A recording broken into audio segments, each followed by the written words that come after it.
Selamat siang kepada partisipan semuanya. Namo Buddhaya, Namo Buddhaya. Namo Buddhaya. Pertama-tama yang saya hormati adalah Yang Mulia Biku Abiwaro selaku dari pembina Kaasunetiko, serta Yang Luhur Samanera Bodhi, dan kepada narasumber kita yaitu Romo Pujiano, Sarjana Agama, dan kepada adik-adik dan teman-teman sekalian dan juga partisipan yang saya sayangi. Nah, sebelum kita memulai topik hari ini, saya ingin memperkenalkan diri saya terlebih dahulu. Nama saya Satika, saya berasal dari Kisaran, Sumatera Utara. Nah, selanjutnya saya akan memperkenalkan narasumber kita, yaitu Romo Pujiano, yang kelahirannya yaitu di Boyolali pada tanggal 16 Juli tahun 1982. Nah, kemudian Romo Pujiatno juga bekerja di kantor Kementerian Agama di Kota Binjai dan sebagai penyuluh agama Buddha, serta sekaligus sebagai pelaksana tugas Dimas Buddha Kemenak Kota Binjai.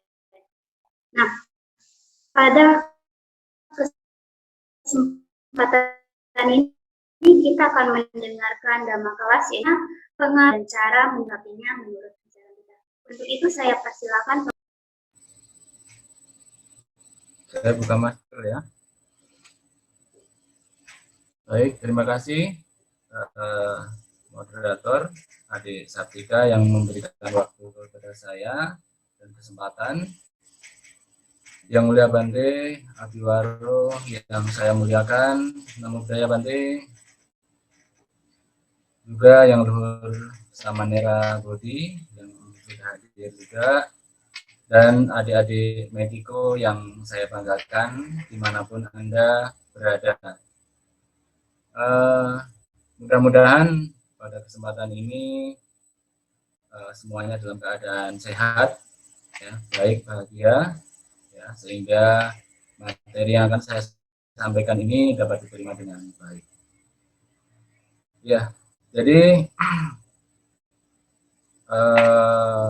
kalau jumpa dengan adik-adik Mediko ini seperti halnya saya seperti kayak reuni ya, karena dulunya saya juga merupakan anak asuh ya, namun anak asuh dari Salam Mitra ya, yang sekarang. Kalau dulu anak asuh Bante Sasana Budi. Nah, jadi hal yang sama pada waktu itu saya juga kuliah di STAP Semaratungga dan menjadi anak asuh yang harus berjuang untuk belajar dengan giat ya. Dan hingga saat ini kemudian saya menjadi pegawai negeri kantor Kementerian Agama Kota Binjai sebagai penyuluh agama Buddha. Jadi terima kasih Sartika tadi sudah menjadi moderator dalam materi ini. Dalam kesempatan ini kita santai saja ya. Kita akan membahas tentang gadget atau dalam kamus bahasa Indonesia KBBI adalah gawai ya. Dampak dan pengaruhnya terhadap kehidupan kita dan bagaimana menyikapinya menurut kita sebagai umat Buddha. Saya akan pertama kita tahu bahwa gadget atau dalam kamus bahasa Indonesia lebih tepatnya dikenal sebagai gawai ya, merupakan sebuah inovasi yang hingga saat ini menjadi populer ya, karena merupakan teknologi yang sangat membantu kita dalam kehidupan sehari-hari ya. Dan kita tahu banyak sekali macamnya, ada iPhone, ada kamera, ada komputer, laptop, bahkan USB dan lain sebagainya. Nah, tentunya gawai atau gadget ini yang sudah sangat sering kita jumpai dan kita gunakan saat ini menjadi pertanyaan bagi kita, apakah sebagai umat Buddha bagaimana menyikapinya. Nah, sebelum berbicara tentang gadget atau gawai, kita perlu memahami bahwa di dalam otak kita ada otak kiri dan otak kanan yang secara masing-masing memiliki kemampuan yang berbeda.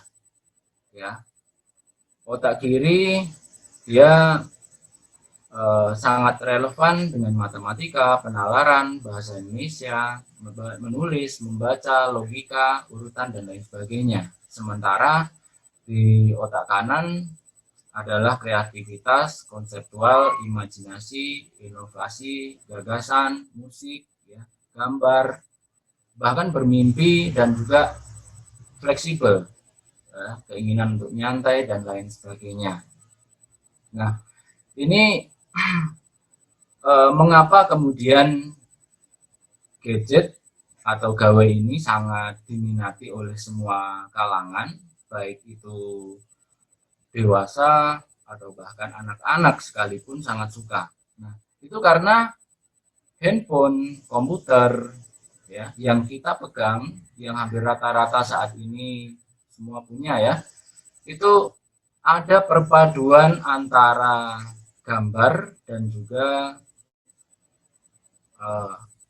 musik, ya, indera pendengaran, ya, maupun tulisan, semuanya ada di situ. Maka membuat hal ini menarik. Nah, pada awalnya tentu gadget ini menimbulkan pro dan kontra, antara setuju dan tidak setuju penggunaannya di masyarakat.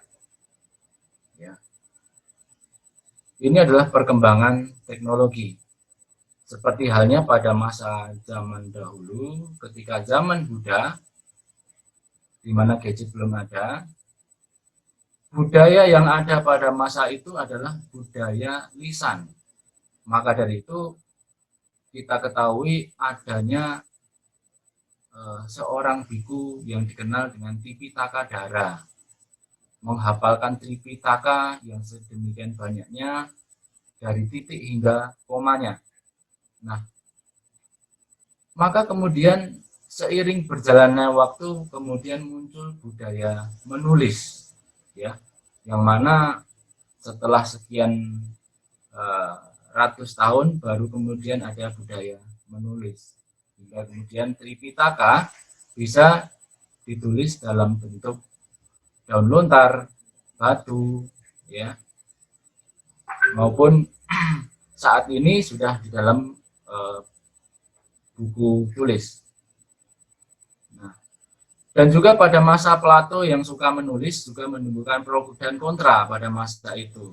Berkat penemuannya yang suka menulis, orang-orang pada zaman dahulu mengatakan bahwa penemuan Plato ini akan mengganggu peradaban dunia. Orang-orang akan memiliki nilai daya ingat yang menurun. Ya. Orang pada nggak setuju awal mulanya. Ya, namun kemudian setelah seiring berjalannya waktu, budaya tulis ini pun menjadi titik awal perkembangan teknologi yang kita nikmati saat ini.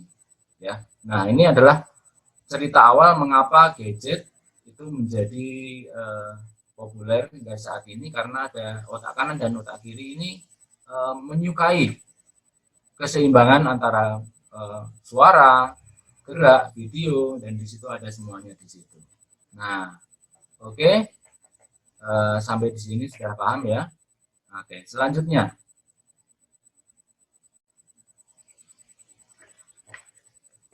Ya.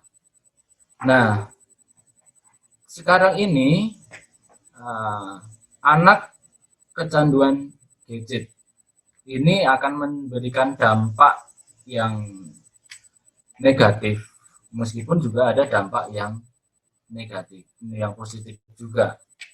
Ya, kita lihat lagi selanjutnya dampak apa saja yang akan ditimbulkan ketika seseorang anak ini memiliki kecanduan gadget, ya. Ini akan timbul masalah perilaku emosional yang meluap, susah dikendalikan, ya.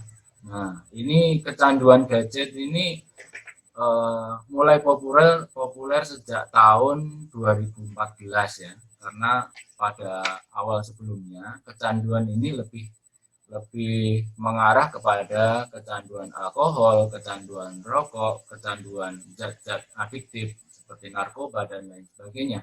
Namun semakin kemari kecanduan ini sudah bertambah lagi, ya. Gadget menjadi salah satu juga bagian dari kecanduan, di mana seseorang anak, utamanya remaja, ya, namun bisa juga dewasa, bisa merasa tidak bisa terlepas dari gadget, ya. Yang sering kita lihat juga di berita media, ada masalah perilaku kekerasan yang terjadi karena seseorang anak tidak diberi gadget oleh orang tuanya. Nah, oke. Selanjutnya, next.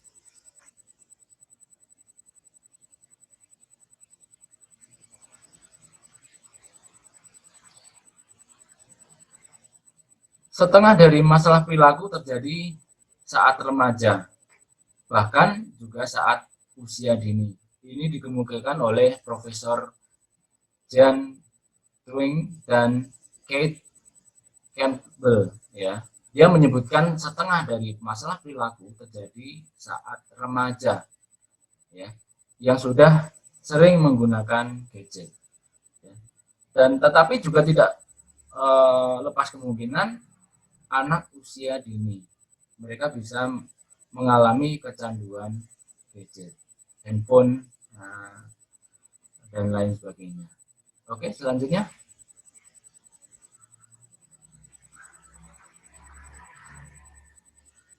Nah, perilaku 1 jam menatap layar gadget secara nonstop ini juga sangat sering dilakukan anak-anak zaman sekarang, ya. Bahkan ada yang lebih. Kita melihat seperti youtuber gaming, ya, game online yang mereka kemudian posting di Facebook maupun di YouTube, kemudian mereka menjadi YouTuber. Itu mereka bahkan bisa sampai 12 jam, bahkan hingga 14 jam nonstop, ya. Kalau melihat mereka jadwalnya seperti apa itu, ya, YouTuber yang namanya Zan, ya, yang pakai PUBG Mobile itu, dia jadwalnya itu setiap pagi jam 8 sampai jam 10 malam, ya, itu online terus kalau mau mabar sama dia. Nah, itu waktunya sangat luar biasa panjang, ya.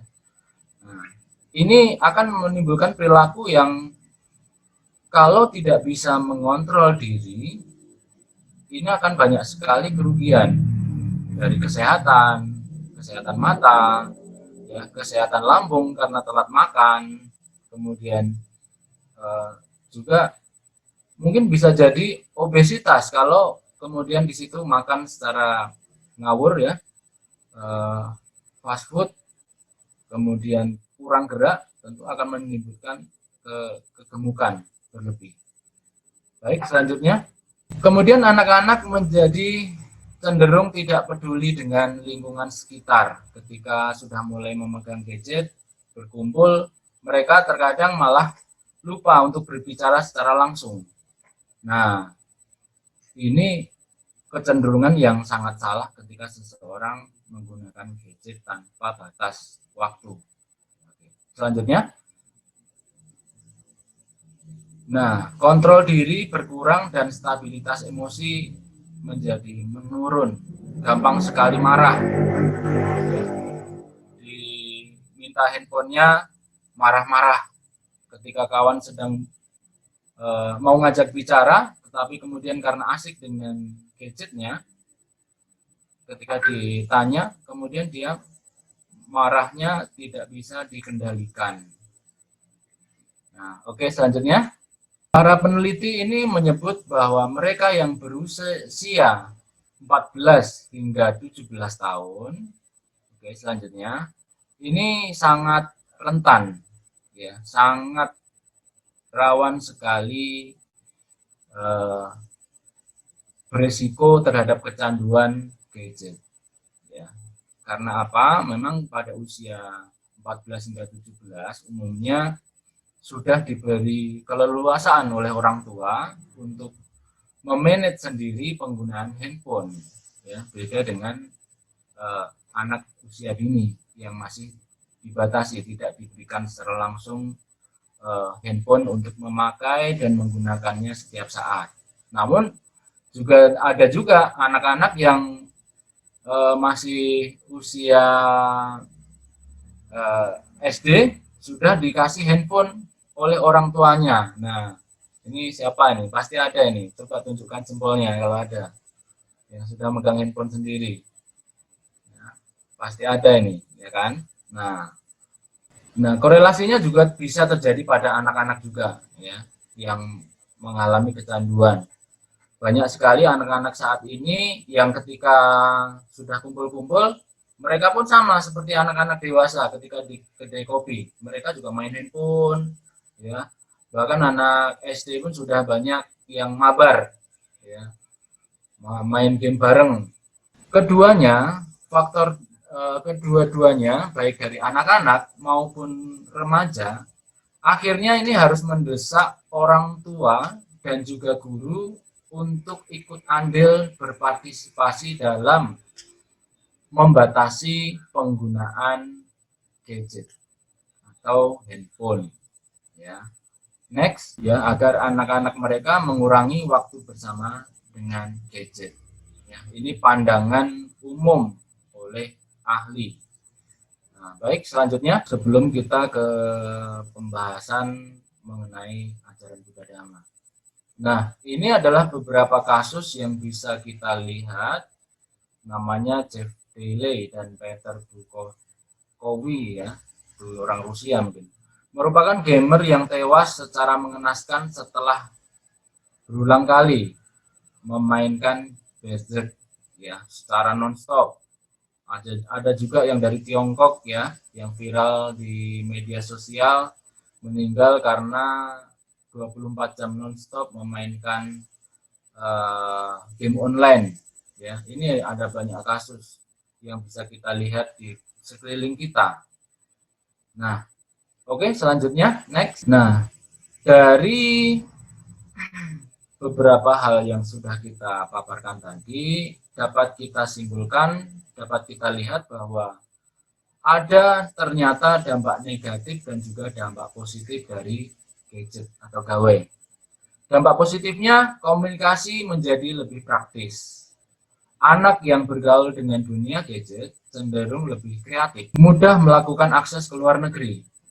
Manusia menjadi lebih pintar berinovasi akibat perkembangan gadget yang menuntut mereka untuk hidup lebih baik. Dan dampak negatifnya dari gadget adalah segi kesehatan, jadi lupa makan atau bahkan mengalami kegemukan berlebih, overweight, karena kurang gerak, ya, kurang gerak sehingga main game terus sambil makan, ya. Dari segi budaya juga kurang. Dari segi sosial kurang, karena kurang keluar beradaptasi dengan masyarakat, dengan teman-teman, ya, maka dampak sosial pertemuan dengan teman-teman menjadi kurang, ya, kurang bersosialisasi dengan kawan-kawan sebaya. Dan dari segi ekonomi juga bisa menurunkan nilai ekonomi seseorang karena harus beli pulsa, ya, beli paket, harus mengikuti perkembangan zaman, beli handphone lagi yang lebih mahal, dan lain sebagainya. Itu akan menimbulkan dampak dari segi ekonomi. Sekarang kita akan meninjau lebih dalam antara dua dampak ini, antara dampak positif dan dampak negatif. Ya. Selanjutnya, memiliki pengetahuan luas dan keterampilan adalah berkah utama Manggala Sutta yang sering kita baca. Buddha menyatakan bahwa dengan memiliki pengetahuan luas, seseorang berarti telah membuat pelindung bagi dirinya sehingga dapat terhindar dari kehidupan yang penuh penderitaan. Jadi kalau menurut pandangan agama Buddha, gadget atau teknologi itu tidak bertentangan dengan Buddhisme. Ya, ajaran Buddha sangat sejalan dengan penemuan-penemuan teknologi terbaru. Ya, bahkan nanti di slide saya ada keterangan yang disampaikan oleh Albert Einstein bahwa agama yang sejalan dengan teknologi adalah agama Buddha. Namun masalahnya bukan terletak pada teknologinya, ya, masalahnya terletak pada durasi waktu penggunaan gadget dan konten yang digunakan, konten yang dilihat. Jadi ketika adik-adik asuh Metiko mempunyai handphone, ya bukan tidak dilarang, boleh. Ya. Usia bahkan anak SD pun saat ini harus menuntut untuk mengikuti Zoom di sekolah, belajar melalui daring. Ya. Menurut pandangan Buddha ya itu bagus karena menunjang pelajaran di masa pandemi, ya tidak masalah. Ya. Jadi masalahnya utama adalah di durasi waktu penggunaan dan konten yang dilihat. Ya. Nah, durasi waktu ini perlu peran kalau anak-anak yang masih balita, ya, usia dini itu perlu pengawasan orang tua untuk dibatasi waktu penggunaannya, ya, durasi waktunya jangan lama-lama, ya. Usia dini itu maksimal 2 jam harus berhenti, ya. Bahkan beberapa ahli mengatakan bahwa tidak boleh lebih dari 1 jam menggunakan gadget ini, ya. Setelah 1 jam harus berhenti sesaat, memandang keluar, ya, untuk kembali lagi melihat gadget. Kalau misalnya terpaksa harus daring. Kemudian konten, ya, konten ini harus pilih-pilih, ya, karena ada beberapa media sosial yang tidak sesuai dengan batasan umur di bawah 17 tahun. Nah, maka pendampingan orang tua, pendampingan oleh orang-orang yang dewasa ini sangat diperlukan. Kalau kita melihat jauh ke masa lampau, ya sebelum ada gadget, pada masa saya dulu, bukan berarti tidak ada yang namanya dampak negatif dari permainan di luar. Ya. Pada masa dulu, saya ketika tahun 2000, saya sudah mulai punya handphone itu baru di tahun 2004. Ya. Sebelum itu, ya di tahun era 90-an ketika saya masih SD, SMP, ya, dunia permainan saya itu permainan di luar, ya, main peta umpet, main bola, main kejar-kejaran, ya, dan juga atau mungkin main kelereng, ya. Nah, apakah ada dampak negatifnya? Apakah dimarah sama orang tua? Ya dimarah juga pada masa itu. Karena apa? Durasi waktunya. Ya. Jadi bermain pada masa dulu juga durasi waktunya kadang lupa waktu. Ya. Main bola sampai sore, ya, belum pulang-pulang. Ya. Bahkan siang di panas matahari main kelereng. Ya. Dimarah juga sama orang tua karena durasi waktunya terlalu panjang. Nah, kemudian kontennya pada masa itu juga ya ada hal yang negatif juga, main kelereng sambil mempertaruhkan kelereng kepunyaan kita.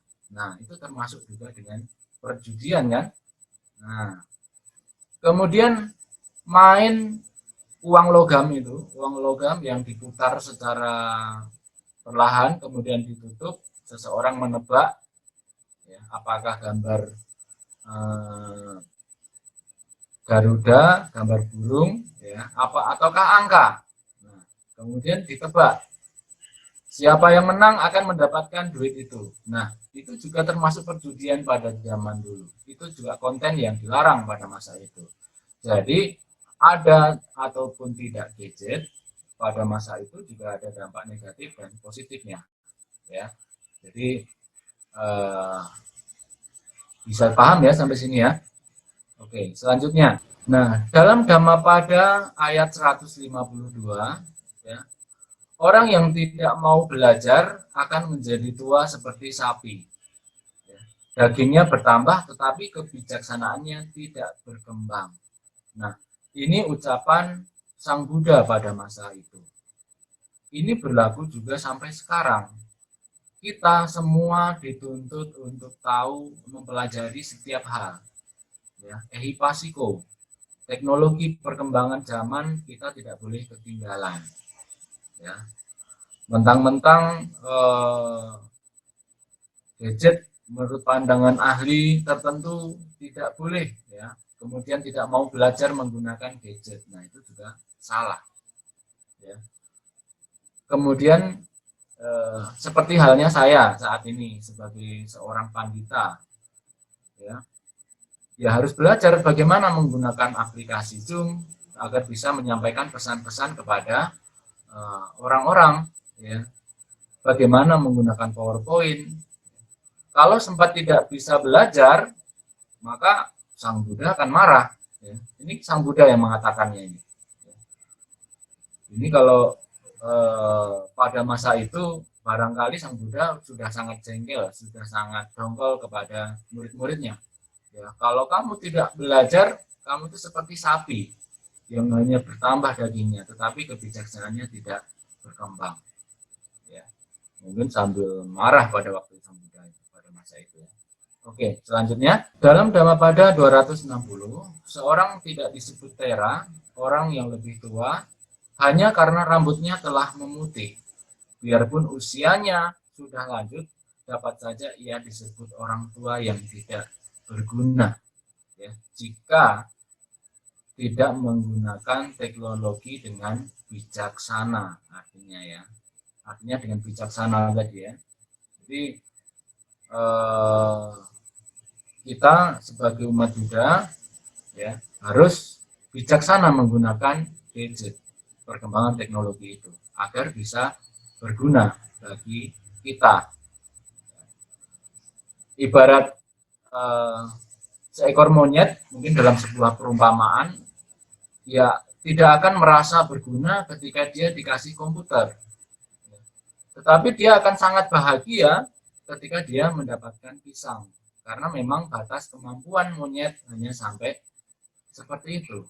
Namun karena manusia memiliki akal pikiran yang terus senantiasa berkembang hingga saat ini, maka sangat dimungkinkan bagi kita untuk terus mempelajari ehipasiko, apa saja yang teknologi yang datang, apa saja aplikasi-aplikasi yang dimunculkan akibat adanya teknologi itu, ya.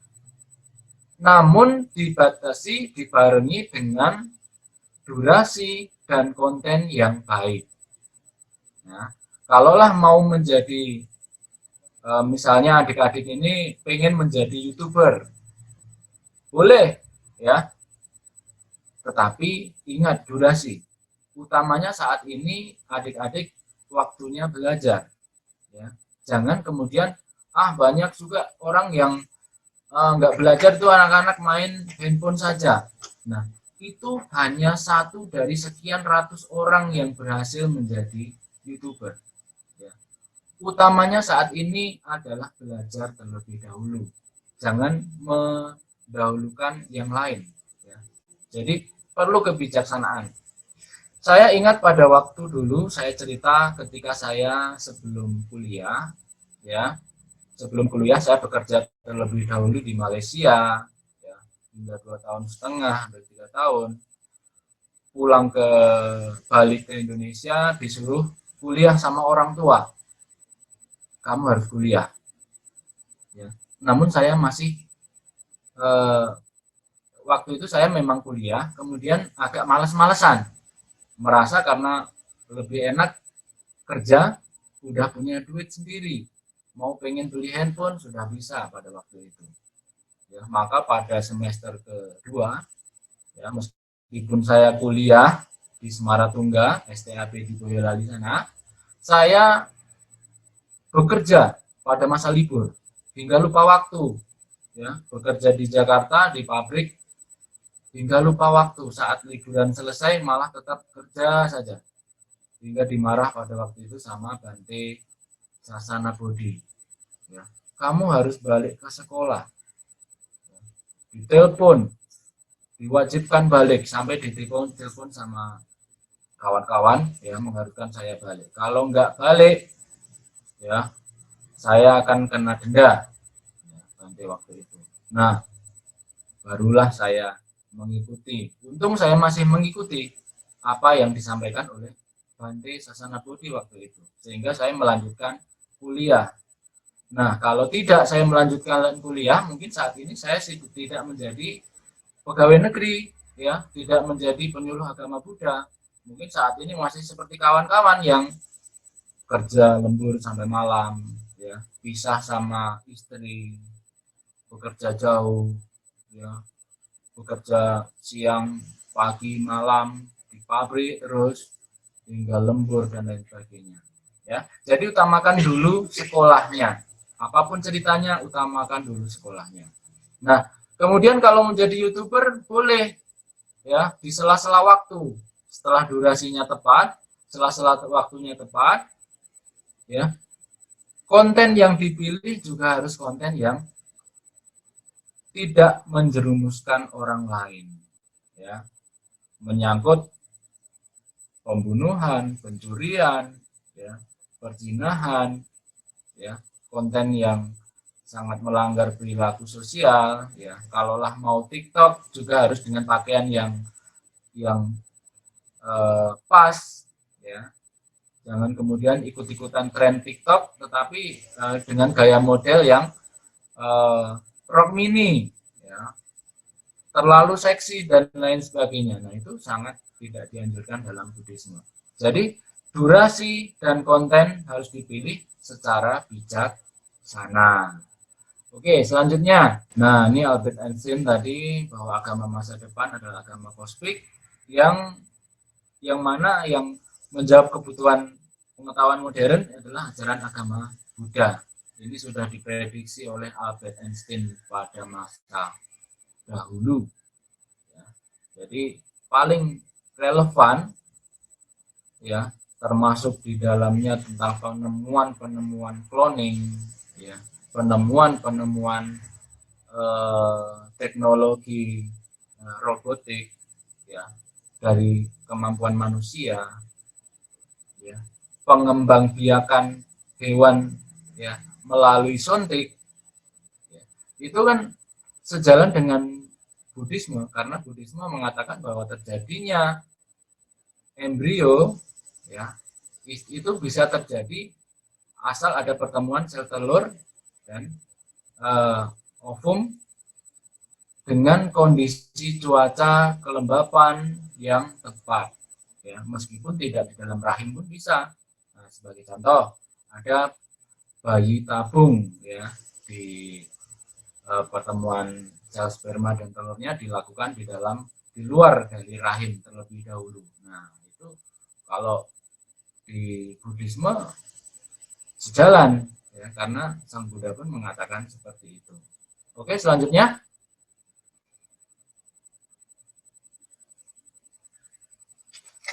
Nah, dalam Majjhima Nikaya, setiap orang berusaha untuk meninggalkan pandangan salah dan memasuki pandangan benar. Ini adalah usaha benar dari seseorang. Nah, kembali lagi seperti tadi, ketika kita mau menggunakan gadget, kita harus berusaha untuk meluruskan pandangan kita ke arah yang benar.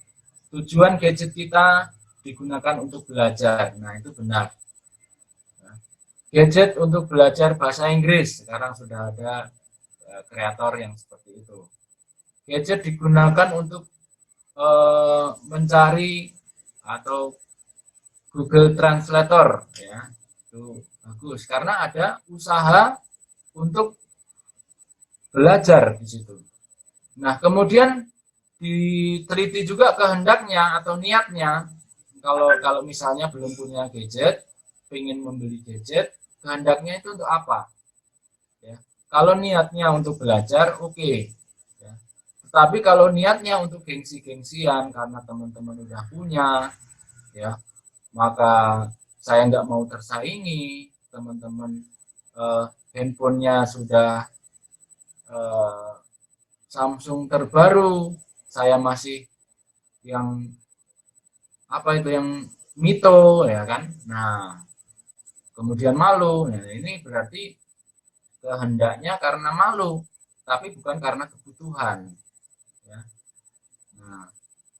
Nah, kemudian seiring dengan itu harus dibarengi dengan pengendalian ucapan, perbuatan maupun penghidupan. Ya, kalaulah mau menjadi YouTuber, ya harus berucap pada saat berkata-kata harus yang baik. Ya. Kemudian saat diperingatkan oleh mama papanya, teman-temannya, ya tidak boleh emosi, menjaga ucapannya yang baik. Perbuatannya juga harus yang baik, tidak kasar. Ya. Orang yang makanya tidak boleh sampai kecanduan. Ya, kecanduan tidak boleh. Ya, kan ada pernah terjadi ya seorang anak main game online diperingatkan neneknya, ya, abangnya dan mamanya, maka kemudian mama papanya atau anggota keluarganya itu sampai dibunuh karena menurut dia itu mengganggu saat dia main game online.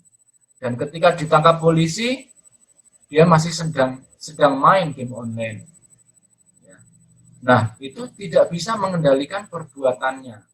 Kecanduan tingkat akut yang sangat parah. Nah, itu sangat berbahaya sekali.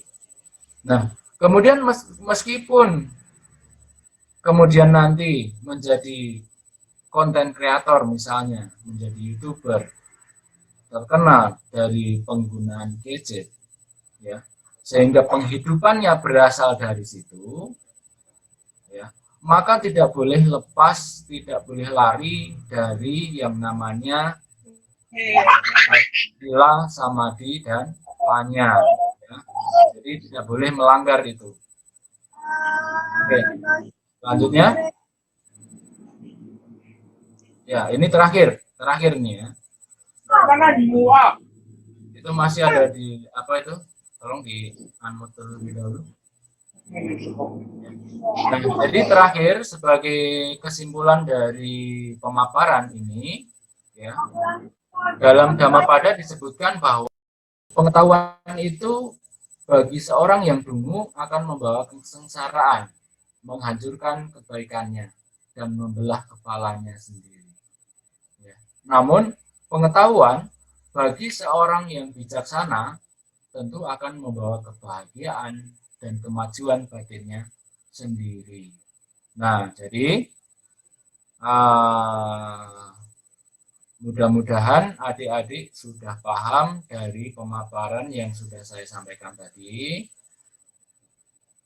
Gadget dalam menyikapinya menurut agama Buddha. Jadi gadget itu handphone yang kita punyai ini, ya, komputer, laptop, dan lain sebagainya, ya, sebagaimana teknologi yang sudah ada ini,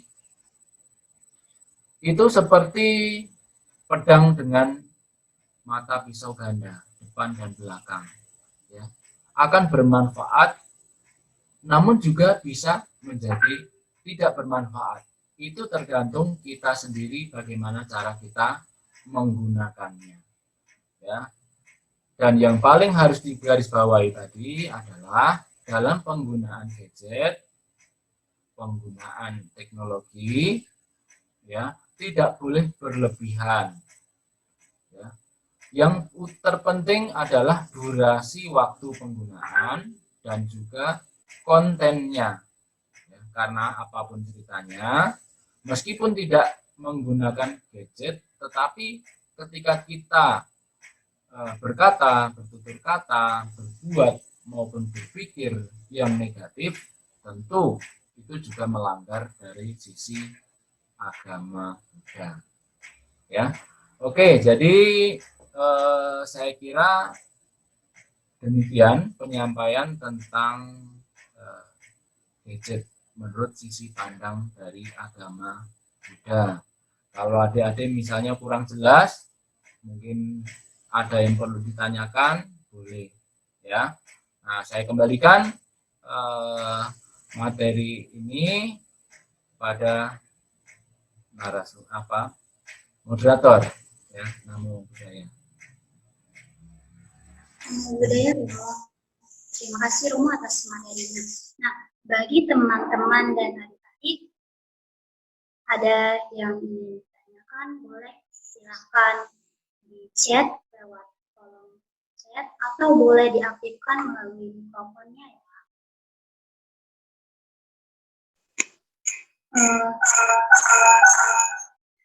Namo Buddhaya Romo. Romo, saya mau bertanya, bagaimana cara menghindari dari kecanduan gadget dari Chandra Romo?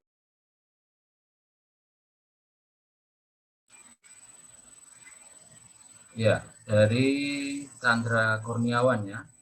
Namo Buddhaya Romo, saya mau bertanya bagaimana cara menghindari dari kecanduan gadget. Oke.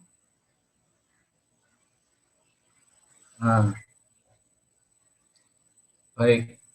Jadi gadget ini ya, utamanya kalau kemudian tinggal tidak sama papa atau mama, atau mungkin papa mamanya sibuk kerja, atau bahkan kemudian sudah diberi kepercayaan secara langsung untuk menggunakan gadget handphone secara pribadi.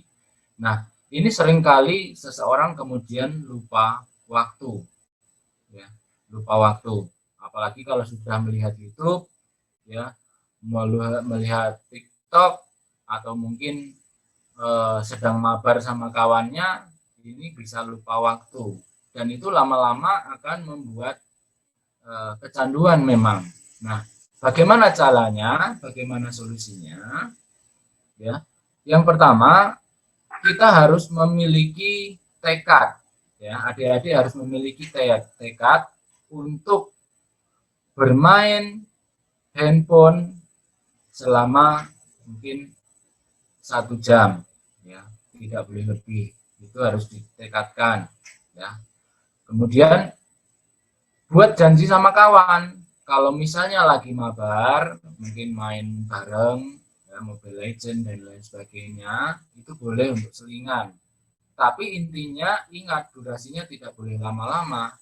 Ya, kalau misalnya janjian main, ya disepakati dulu sama kawannya, ya, bilang dulu sama kawan, biar nanti sama-sama enak, tidak dimarahi oleh kawan mainnya.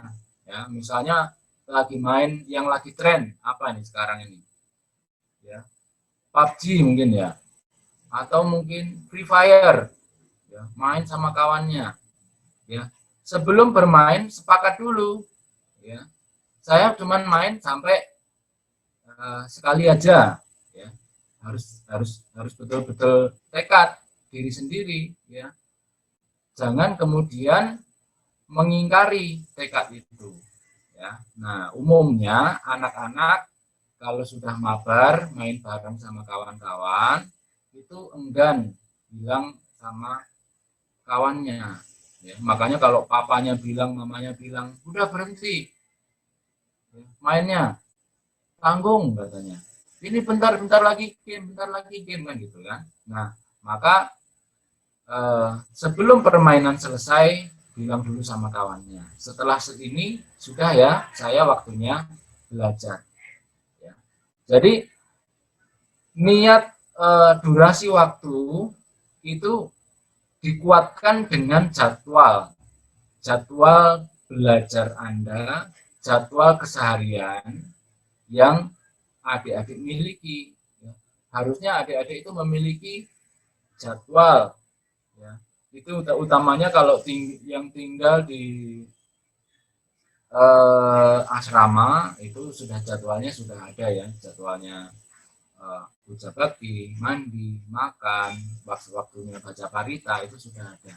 Namun masalahnya kalau yang di rumah, nah itu Anda perlu membuat jadwal sendiri masing-masing ya.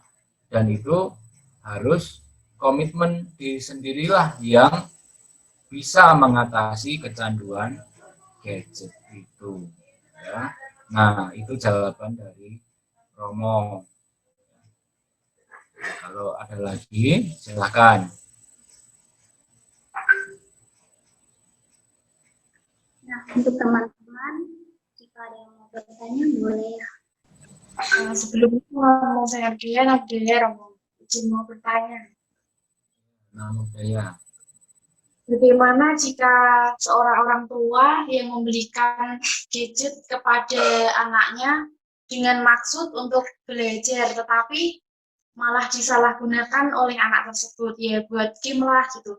Pokoknya buat hal yang sama sekali tidak membuat anak tersebut maju.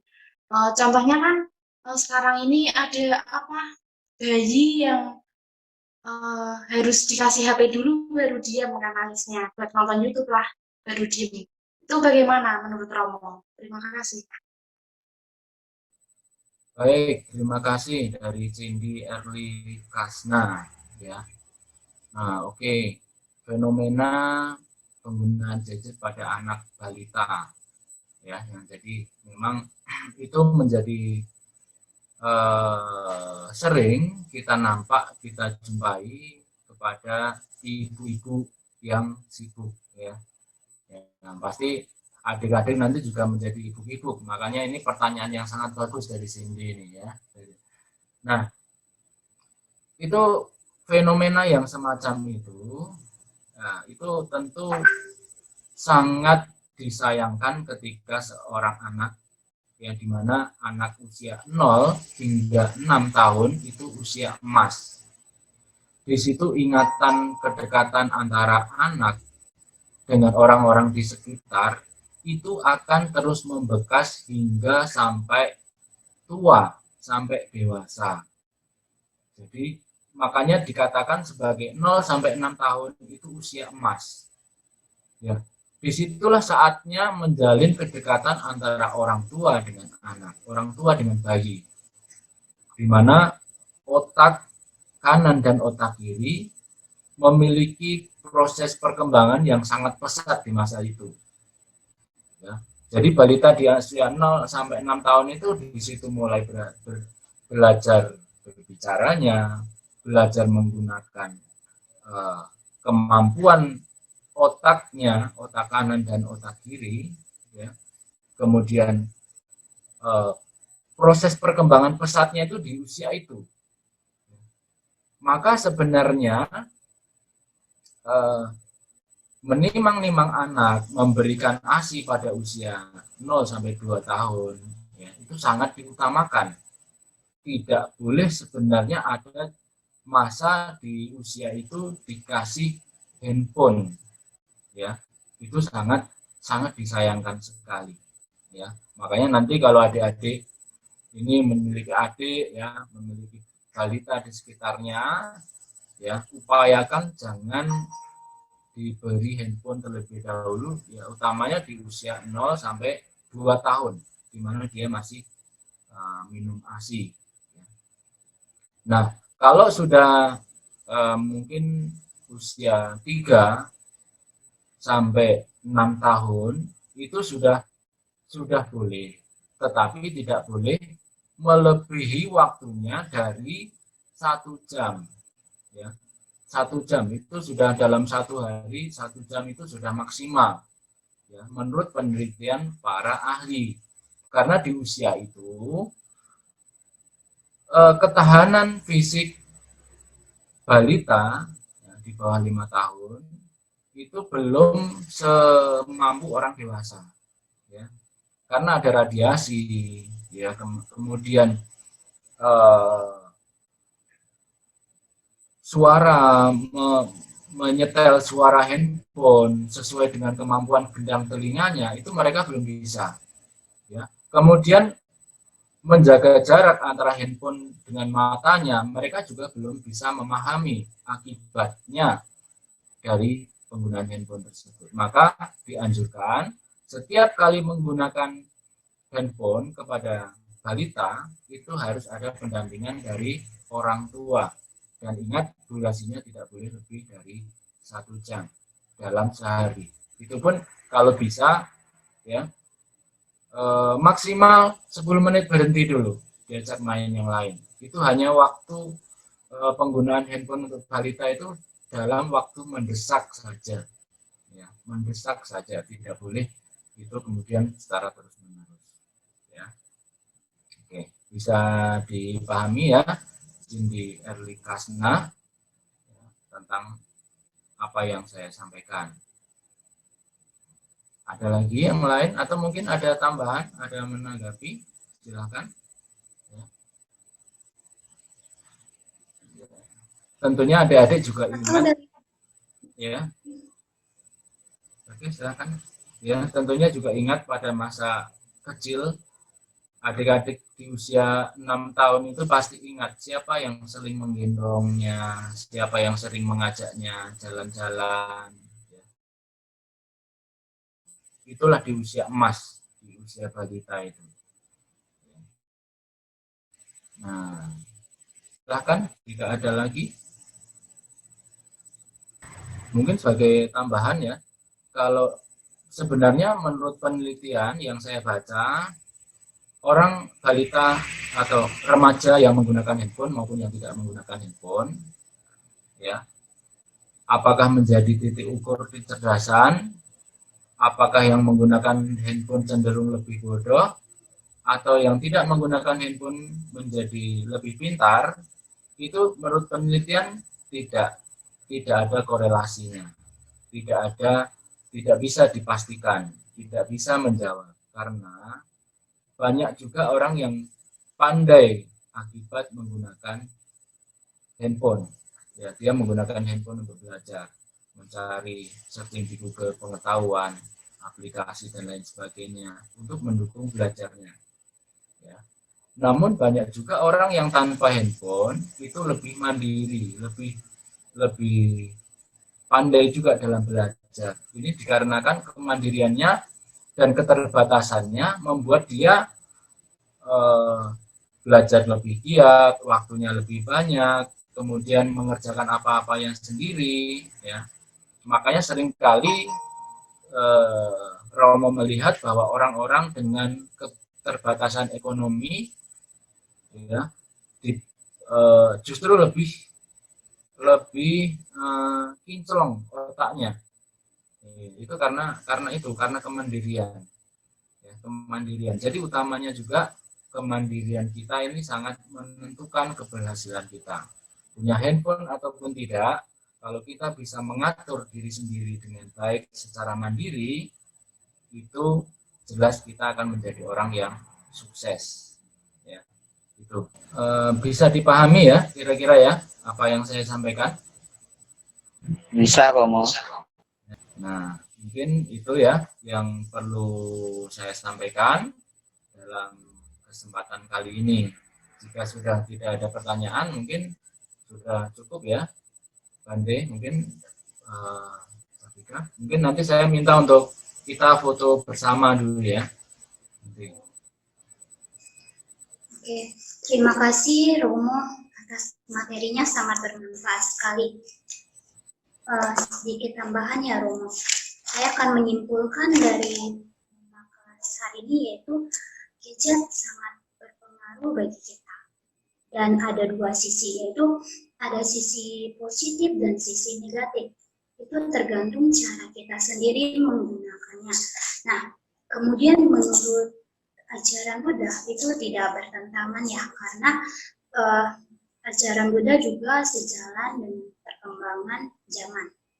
Dan untuk adik-adik nih belum tahu gimana sih cara membuat jadwalnya. Nah, kita bisa tulis ya di buku selembar kertas. Kita tulis dulu jadwal kita dari pagi hari, dari kita bangun tidur sampai mau tidur lagi, buat jadwalnya. Jadi kita bisa ada waktu untuk bermain. Kemudian kita juga tidak boleh menggunakan gadget terlalu lama karena akan merusak kesehatan dan juga mata kita. Dan kemudian saya ada satu cerita ya, di mana ada seorang anak bayi, dia tidak tinggal sama orang tuanya, jadi dia tinggal sama seorang neneknya. Jadi si neneknya ini karena khawatir, sedih, anaknya terus nangis dan nangis. Jadi si neneknya memberinya hand dan dia memberikan satu kartunnya tentang itu kartunya Masya Allah. Jadi dalam kartu ini dia menggunakan bahasa itu, jadi itu sangat berpengaruh. Jadi kalau misalnya punya adik kecil jangan menggunakan gadget. Terima kasih Romo atas kesempatannya, semoga kita bisa bersama.